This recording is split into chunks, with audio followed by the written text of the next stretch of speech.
Hello दोस्तों, welcome back to our channel. तो जैसा कि हमने पिछले एपिसोड में देखा, लिन फेंग जिन कॉन और उसके पिता को खत्म करते हुए गोल्डन विंग ट्राइब में पहुंच चुका था, जो कि जिन क्लैन से ही एफिलिएटेड था। इवन जिन क्लैन के ट्रायर हाउस को भी गोल्डन विंग क्लैन ही संभाला करता था। इसलिए उस ट्रायर हाउस को खाली करने के लिए लिन फेंग वहाँ पे एम्परर प्लूटो को डरा धमका कर उसे लेकर वहाँ पे ट्रायर हाउस में पहुंच चुके थे, जहाँ पे पहले 4 फ्लोर्स के ऊपर तो उन्हें कुछ भी खास देखने को नहीं मिलता। लेकिन जब वो 5वें फ्लोर पर पहुंचते हैं तो उन्हें वहाँ पे अपने सामने एक फैंटम सोर्ड दिखाई देती है, जिसे लेने के लिए लिन फेंग वहाँ पे आगे बढ़ के आता। लेकिन उस फैंटम सोर्ड ने अपनी स्पिरिचुअल एनर्जी का इस्तेमाल करते हुए लिन फेंग के ऊपर हमला करते भी उसे वहीं पे फ्रीज कर दिया था। और इस मौके का फायदा उठाकर पीछे से एम्परर प्लूटो ने भी शाओटियान और बाकी सभी के ऊपर हमला करने के लिए अपने एंसेस्टर की half step true god master soul को समन कर लिया था। जिसके बाद यहीं से हमारे नेक्स्ट एपिसोड की शुरुआत होती है। तो इस एपिसोड की शुरुआत में भी हमें उसी ट्रायर हाउस का ही सीन दिखाया जाता है, जहाँ पे उस ट्रू गॉड मास्टर सोल के चलते काफी ज्यादा पावरफुल स्पिरिचुअल ऑरा रिलीज होने लगा था, जिसके इम्पैक्ट की वजह से शाओटियान के साथ साथ बाकी सभी लोग भी अपने घुटनों पे आने लगे थे। जो देखकर शाओटियान सबसे पहले आगे आकर उससे वहाँ पे चिल्लाते हुए उससे कहता है, घटिया बर्ड कहीं के, तुम्हारी हिम्मत भी कैसे हुई यहाँ पे मेरे और मेरी फैमिली के खिलाफ प्लानिंग करने की। अब देखना कैसे मैं तुम्हें यहाँ पे कुत्ते की मौत मारता हूँ। और ये कहकर शाओटियान ने अचानक से वहाँ पे अपना स्पिरिचुअल ऑरा रिलीज करते हुए अपने ट्रू गॉड कैलिडोन को समन कर लिया था, जिसे देखकर तो बेचारा एम्परर प्लूटो भी वहाँ पे हैरान होते हुए कहता है, क्या इसके पास एक ट्रू गॉड लेवल का भी आर्टिफैक्ट है।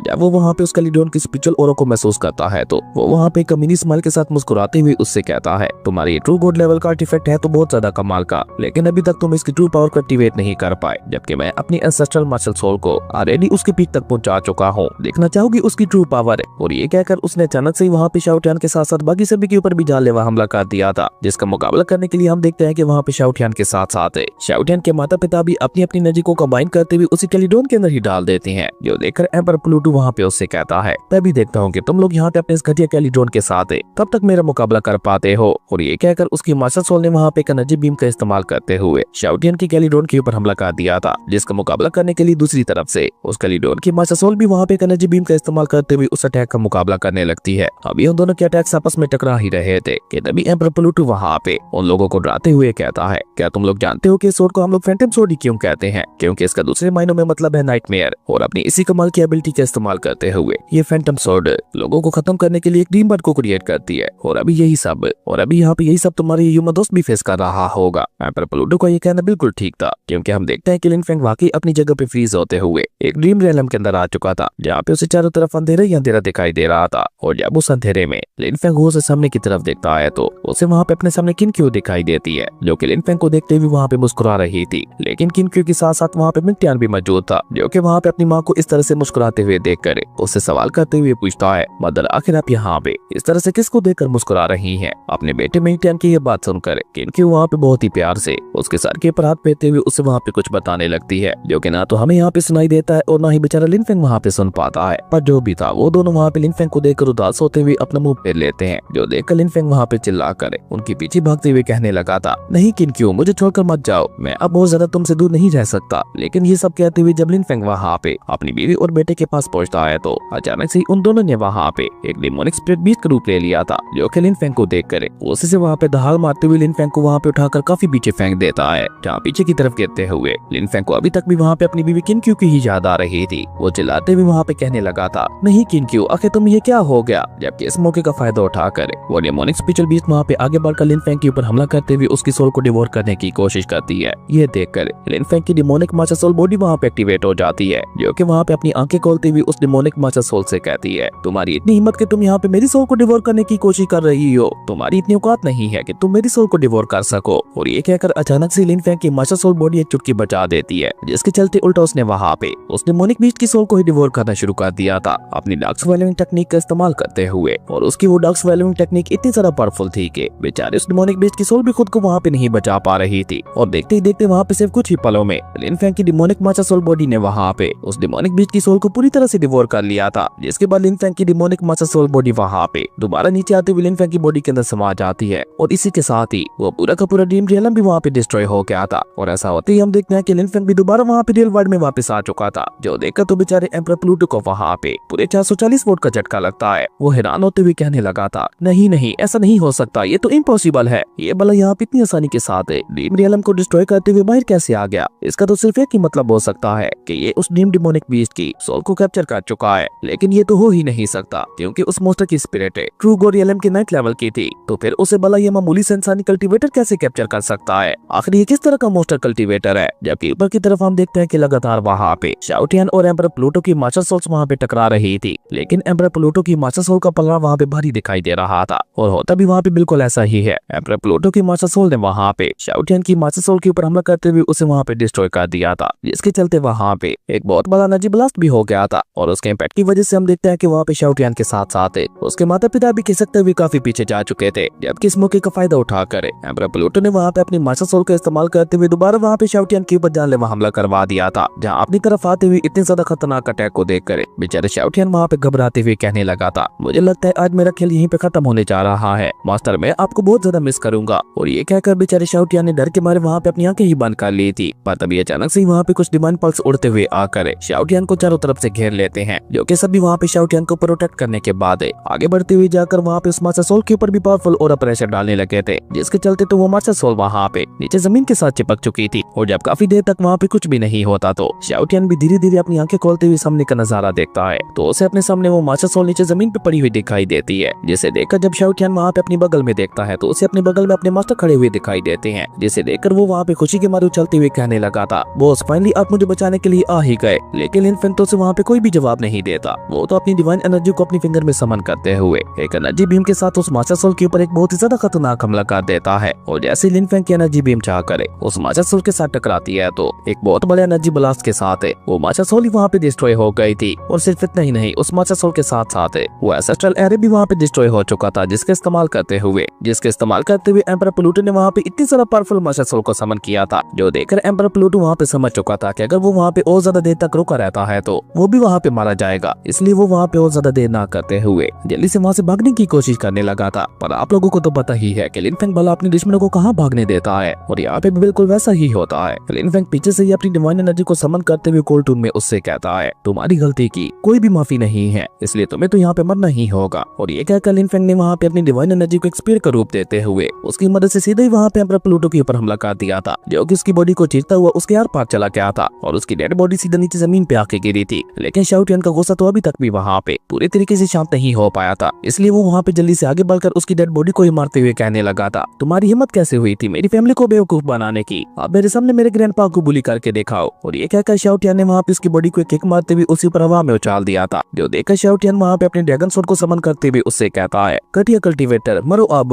और ये कहकर शाओटियान अपनी ड्रैगन सोर्ड का इस्तेमाल करते हुए एक के बाद एक लगातार वहाँ पे उसकी डेड बॉडी के ऊपर हमले करने लगा था। इसी से आप अंदाजा लगा सकते हैं कि शाओटियान को उसके ऊपर कितना ज्यादा गुस्सा था। इवन शाओटियान अपनी ड्रैगन सोर्ड का इस्तेमाल करते हुए उसकी डेड बॉडी के ऊपर इतने ज्यादा वार करता है कि उसकी डेड बॉडी का कचूमर ही वहाँ पे निकल गया था, जो देखकर अब उसे वहाँ पे थोड़ी बहुत जाकर शांति मिल पाती है। जबकि पीछे की तरफ हम देखते हैं कि लिन फेंग दोबारा वहाँ पे आगे बढ़ते हुए उसी फैंटम सोर्ड वाले प्लेटफॉर्म के ऊपर आके खड़ा हो गया था, जहाँ अभी तक भी उस फैंटम सोर्ड के चारों तरफ एक प्रोटेक्टिव बैरियर लगा हुआ था, जिसे देखकर लिन फेंग वहाँ पे अपनी डिवाइन एनर्जी का इस्तेमाल करते हुए डायरेक्ट वहाँ पे इसके ऊपर हमला कर देता है, जहाँ अब की बार वो प्रोटेक्टिव बैरियर लिन फेंग के एक अटैक के साथ ही पूरी तरह से डिस्ट्रॉय हो गया था, जो देखकर लिन फेंग वहाँ पे उसी ड्रीम एनर्जी को ही अपने हाथों में समन करते हुए कहता है, इस ड्रीम मॉन्स्टर की स्पिरिचुअल इंटेलिजेंस को तो मैंने खत्म कर दिया है, जिसके चलते अभी अपनी इवल लैश से मेमोरीज को भी खो चुका है, तो अब यहाँ पे इसका इस्तेमाल करते हुए मैं इस फैंटम सोर्ड को हासिल कर सकता हूँ। और यही सोचकर लिन फेंग ने वहाँ पे उस ड्रीम मॉन्स्टर को उस फैंटम सोर्ड को लेने के लिए आगे भेज दिया था, जहाँ हम देखते हैं कि उस ड्रीम मॉन्स्टर की सोल भी जाकर सीधा वहाँ पे उस फैंटम सोर्ड के अंदर समा जाती है। और ऐसा होते ही वो फैंटम सोर्ड खुद ब खुद ही उड़ते हुए वहाँ पे लिन फेंग के पास आते हुए उसके चारों तरफ घूमने लगी थी, जो देखकर लिन फेंग भी वहाँ पे मुस्कुराते हुए कहता है, ऐसे मैं तुम्हें ड्रीम सोर्ड कहकर बुलाऊंगा। लिन फेंग की ये बात सुनकर तो हम देखते हैं कि उस सोर्ड ने भी वहाँ पे खुशी के मारे उछलना शुरू कर दिया था, जैसे वो वहाँ पे जहर करना चाह रही हो कि उसे वो नाम काफी ज्यादा पसंद आया है। खैर ये देखकर लिन फेंग भी वहाँ पे वो ज्यादा देर ना करते हुए अपनी ड्रीम सोर्ड को सीधा अपने सोल सीरियलम के अंदर रख लेता है, और उस ड्रीम सोर्ड एनर्जी को महसूस करके लिन फेंग खुश होते हुए अपने मन में ही कहता है, इस ड्रीम सोर्ड की एनर्जी तो वाकई काफी ज्यादा कमाल की है, जो कि फ्यूचर में जाकर मेरी ग्रेट मास्टर सोल भी बन सकती है। और अब तो इसका इस्तेमाल करते हुए मैं आधे एफर्ट के साथ ही अपने खतरनाक से खतरनाक दुश्मनों को भी खत्म कर सकता हूँ। और यही सब सोचते हुए लिन फेंग वहाँ पे मुस्कुराते हुए पीछे पलट जाता है, जहाँ लिन फेंग के पलटते ही शाओटियान के ग्रैंडपा और उसके माता पिता वहाँ पे उसे ग्रीट करते हुए उसे कांग्रेट्स कहते हैं, क्योंकि इस ड्रीम सोर्ड को उनके डीमन रियलम के अंदर दी ग्रेट सोर्ड कहा जाता था, जिसे आज तक पूरे डीमन रियलम के अंदर कोई भी हासिल नहीं कर पाया था। पर इस इम्पॉसिबल काम को लिन फेंग ने पॉसिबल कर दिखाया था, जो कि अपने आप में ही बहुत बड़ी बात है। तभी लिन फेंग उन्हें वहाँ पे जवाब देते हुए कहता है कि अभी हमें यहाँ पे डिस्टर्ब करने वाला कोई भी नहीं बचा, तो हम लोग यहाँ पे शांति से बैठकर इस जगह की स्पिरिचुअल एनर्जी का इस्तेमाल करते हुए कल्टीवेट कर सकते हैं। और ये कहकर लिन फेंग वहाँ पे जमीन से 2 फीट ऊपर उठते हुए ऊपर हवा में कल्टीवेट करने के लिए बैठ गया था। लिन फेंग कैसा करती है हम देखते हैं कि वहाँ पे शाओटियान के साथ साथ बाकी सभी भी वहाँ पे बिल्कुल ऐसा ही करते हुए अपनी अपनी कल्टीवेशन को स्टार्ट स्टार्ट कर देते हैं। अब लिन फेंग वहाँ पे प्रैक्टिस करते हुए अपने फैंडम स्वॉर्ड के सोल सीरियल के अंदर चला गया था, जहाँ पे लिन फेंग को अपने सामने एक मार्शल बॉडी दिखाई देती है, जिससे वहाँ पे काफी ज्यादा पावरफुल गोल्डन ऑरा रिलीज हो रहा था। और जब वो मार्शल बॉडी वहाँ पे अपनी आंखें खोलती है तो हम देखते हैं कि उस फैंडम स्वॉर्ड ने वहाँ पे बहुत ही तेजी के साथ